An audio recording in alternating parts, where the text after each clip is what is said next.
Hej og velkommen til den her guide, hvor jeg vil vise dig, hvordan du køber mobil bredbånd via Onphones hjemmeside. Jeg er lige nu inde på vores gennemgang af Onphone, som altså er lavet af bredbåndsmatch.dk. Hvis ikke allerede du er inde på den her gennemgang, så kan du eventuelt klikke ind på den via et link lige under YouTube-videoen, eller ved at søge i vores søgefelt efter at klikke ind på bredbåndsmatch.dk. Det kan altså være en god idé lige hurtigt at læse, hvad Onphone er for en udbyder, inden du eventuelt køber mobil bredbånd ved dem.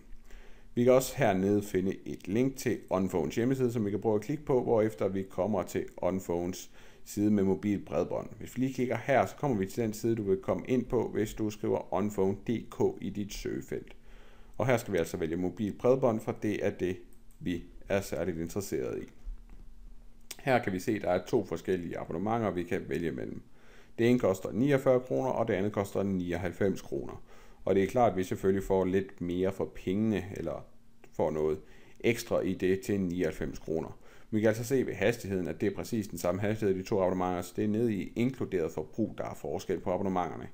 I det her der er der altså 1 GB inkluderet hver måned, og i det her der er der 5 GB. Det er altså, hvor meget du så at sige kan lave via nettet i hver eneste måned på abonnementerne.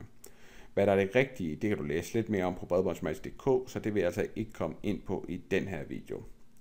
Du kan se, at oprettelsen koster 99 kroner, og minimumprisen efter en måned er 148. Der er altså ikke binding på abonnementerne hos Onphone, så vil du gerne kunne komme hurtigt ud af et abonnement af forskellige grunde, jamen så kan du altså gøre det hos Onphone. Det du så dog til gengæld skal være opmærksom på, det er, at i den her minimumspris, der er altså ikke inkluderet prisen for et USB-modem. Men som du kan se, så står der hernede ved bestilling af USB-modem pålægges en fragtpris på 65 kroner.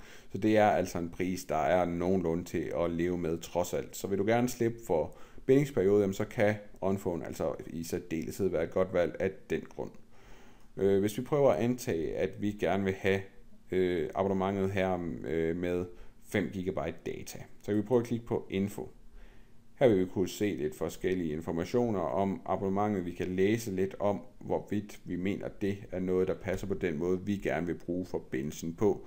Og så kan vi altså, hvis vi synes det her, det ser rigtigt ud, efter at læse det, vælge at klikke køb pakke.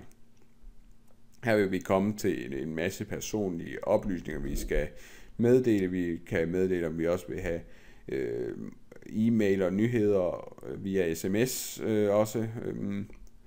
Og der er forskellige ting, man skal tage stilling til. Men alt i alt, så har vi altså nu valgt det rigtige abonnement, og herude kan du se, at det er den abonnementet med den rigtige pris, du har valgt, og det er det, der hedder ekstra, som også var det, vi i det her tilfælde valgte, og du kan se, hvad du egentlig kommer til at skulle slippe. Jeg vil ikke sige så meget mere i denne forbindelse. Jeg håber, du kunne bruge videoen til noget, og ellers er du meget velkommen til at skrive til os på bredbåndsmatch.dk, hvis du sidder af spørgsmål af den ene eller anden art. Held og lykke med at finde den rigtige forbindelse til dig, og tak fordi du lyttede med. Hej!